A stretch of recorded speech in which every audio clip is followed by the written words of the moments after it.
You wake up and your brain is already buzzing. Global headlines, news chat dings, group chat dings, deadlines stacked sky high, and the notifications coming in faster than you can keep count. And that's all before breakfast. As a strategic communication professor who specializes in risk and crisis communication, I've spent over 15 years studying what happens when this constant overload collides with real life. And here's what I've learned. It's not the chaos that breaks us. It's how we've been taught to deal with it. In 2025, we don't just read the news. We feel the news. The rising costs, the political division, the budget cuts. There are times it just feels like it's all on fire.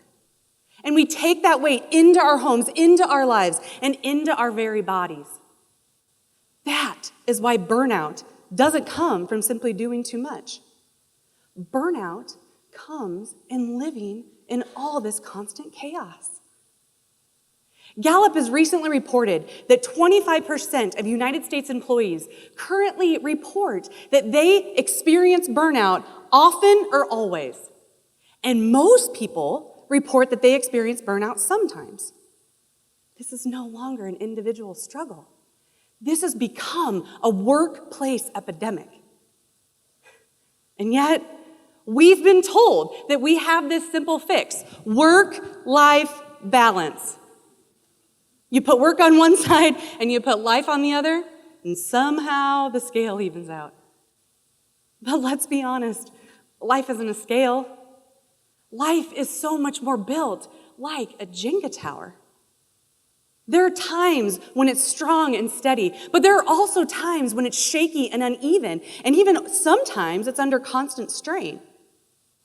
Balance is our decoy, but yet we all keep falling for it. So if balance won't save us, what will? Well, the answer is clarity. You have to name what is most important to you and make deliberate choices that reflect that. But here's the key. Clarity alone isn't enough. Nobody can read your mind. You have to communicate what's important to you, your values and your needs, so other people know how to support you. Balance breaks us. Clarity and communication save us. Now, maybe you've experienced the same. Maybe you've kept pushing when you knew you just couldn't do anymore. Maybe you've experienced something that you just really hoped that you could keep your tower upright. But what we know is that we have to think of ways that we can make it more clear. When we live life that way, a collapse always comes. And when mine did, I almost lost everything. 3 years ago, I was carrying twins, and my body was giving me a lot of signals that something was wrong.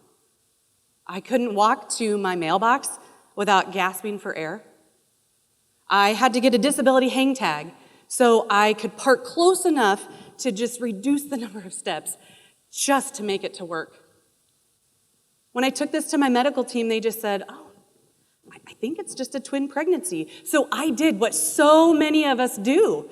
I kept pushing, I kept teaching, I kept mothering, but I also kept quiet. You see, what we don't know is that what happens out there when we're trying to fight through all of these things. And what is so crazy about all of this is 2 weeks after my twins were born, my entire tower just collapsed. I'd spent the night before unable to breathe. I could only sleep if I was sitting straight up, and every breath that I took, it felt like I was breathing through sand. So the next morning, I went to urgent care, and not long after that, I was rushed to the ER. You see, what I didn't realize had happened is this whole time of my pregnancy, my lungs had completely filled with fluid. And after a lot of testing that day, I will never forget when the emergency room doctor looked me straight in the eye and he said, "You are in active heart failure. Our job is to get you out of here, out of this hospital alive. That moment shattered me. I built a career I loved. I created the family I always wanted. And yet I was living under this illusion that I was keeping it all steady. And the irony of all of this is I've spent so many years working with companies to identify warning signals before the crisis hits. But when it came to my own, I ignored them. That's when I realized that clarity is not a theory. Clarity is survival. Now, maybe your collapse doesn't look like mine. Maybe it's 3 a.m. and your mind won't stop racing. Maybe you say yes to something at work that you just know you don't have the capacity to add to your plate. Maybe you snap at your family or your loved ones and you don't really even realize why. If any of that lands, your tower isn't weak. Your load is too heavy, and that is not failure. That's a clarity signal. Because we all know what it feels like when the tower starts to shake. We all know that towers that are built that way, they don't last forever. They lean, they wobble, and sometimes just one thing just makes it all collapse. And when mine did, I had to let go of balance and I had to attach myself to clarity. But more importantly than that, I had to tell people about it. Now, here's the thing with clarity. You can't just snap your fingers and it comes to you. No, clarity comes in small, unexpected moments. And at least that's where it starts. And for me, that started the same year of my maternity leave. And I was sitting in my living room talking to my mom.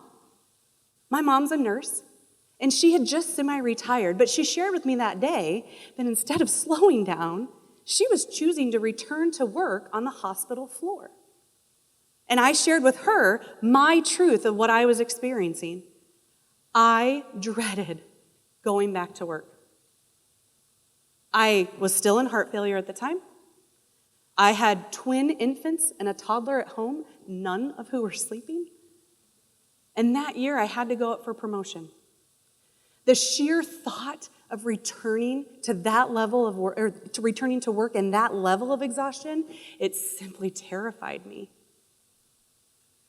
And I'll never forget, though, what my mom said to me. Without hesitation, she just said, "Oh, I actually love going to work. I really look forward to seeing my patients every night." And I just froze. Here was my mom at retirement age, choosing to return to one of the most chaotic work environments imaginable. And she wasn't drained. She was energized. I could see it in her face. I could see it in the way that she said it. Her work fueled her. It didn't deplete her. And in that moment, something inside me changed. For the very first time, I realized it isn't my job that's draining me. It's my unclear priorities. But I also realized something else. I had the power to change it. And so this isn't just a lesson that we hear in my living room. No, we've seen this on the world stage. When Simone Biles stepped away from the 2020 Tokyo Olympics, some people called that quitting. But it wasn't. That was clarity. She named her priorities, mental health and well-being, and even more than that, she communicated those to her team, to her coaches, and to the entire world. She didn't fall. She reset. And in doing so, she gave millions of people permission to do the same. So my collapse, my mom's energy, Simone's reset, it's proof of the same truth. Clarity, not balance, is what saves us. So, how do we do it? Well, clarity comes from making one decision at a time by you. No one is going to come and do this for you. Now, sure, much of what's burning out there, it's systemic. It's stuff that we can't control. But clarity is something that we can control.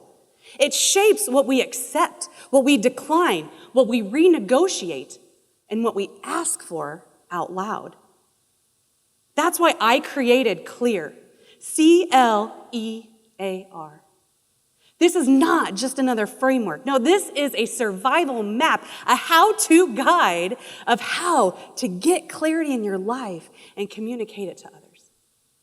So let's dive in. C, claim your core. First thing that you have to do, you have to find and identify 3 non-negotiable values, because those become the anchor when the noise starts to spike. Research shows us that when we do name these values, that it affects positively our well-being. And so, if you're not sure how to start, okay, go online, look up a values list. Brené Brown actually shares one for free. Take a look at the list, choose 3 of them, and those become your compass. That is how you claim your core. L, link work and life. Stop chasing balance. Instead, find ways to integrate or link work and life together. Take one of those non-negotiables that you had. If it's family, put a CEO hour on your calendar every day so you can protect that time just like you would any other meeting.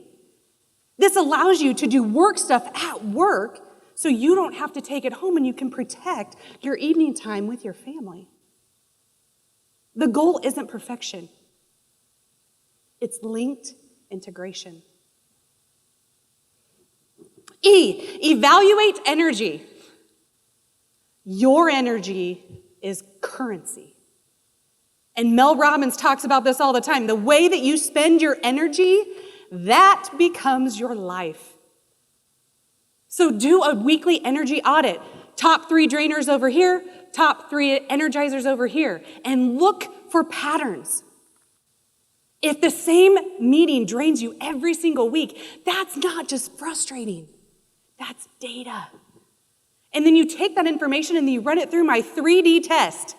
Decide to do it better, delegate it, or decline it.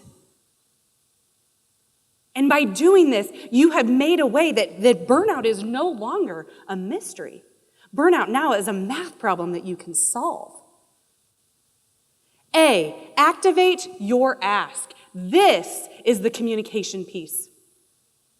Clarity is only powerful when you speak it out loud. So the next time that you have an ask, try this statement. In order to do my best work, this is what I need. That's exactly what I did after my health scare. I took this to my department head with a list of new teaching expectations, and together we came up with a plan forward. And I'll tell you what, this works also with a lot of the leaders that I've trained. Leadership that is clear on their expectations of their team see a rise in trust and performance. Self-advocacy isn't selfish, it's strength. And then finally, repeat and refine. Now, none of this process is a one and done. You have to, every season of life makes it, so we have to review what we're doing. So you have to complete the loop. Try it, apply it, speak it, refine it, try again. That is how you can become clear and make things in your life more aligned with the most important things that you care about. So, skip forward to today. I got the promotion. I have 3 young babies and a life that I love, and I have a healthy heart.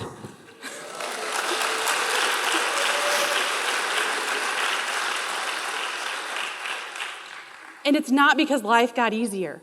It's because I got clearer. I use CLEAR every single day now. I focus on what I can control, and I name my non-negotiables. My family first, time that I control, an impact that I can measure, and as much as I can, I try to make my work align with that. I evaluate my energy, and when I can, I decline what is draining me. But what I've gotten most successful in doing is asking those around me and telling them what I need. And then, of course, every month I reassess, reevaluate. I look at what worked, at what didn't, what fit and what didn't. Because clarity is not one choice. Clarity should become your lifestyle. We've even incorporated this into our family language. So every morning, my now 2-year-old twins and my 4-year-old, this is how we start our day. I am brave. I am strong. I can do hard things. I am a kind friend. And I am going to make today the best day ever. That is clarity in action. We name it, we say it, and we live it. So here's my challenge to you. This week, take one conversation, one boundary, one instance, and run it through clear. See what shifts. I have seen this change classrooms, team norms, and leadership mentality. It works. So the next time it feels like the world is burning out there, or you start to feel that tower shake inside, focus on what you can control, your clarity and your ask. And for the students that are here tonight, if you focus on clear now, you won't have to find yourself when you're 40. And for the rest of us in here, the next time that it feels like your brain is buzzing, don't reach for balance. Reach for clarity and say it out loud. Balance breaks us. Clarity and communication save us.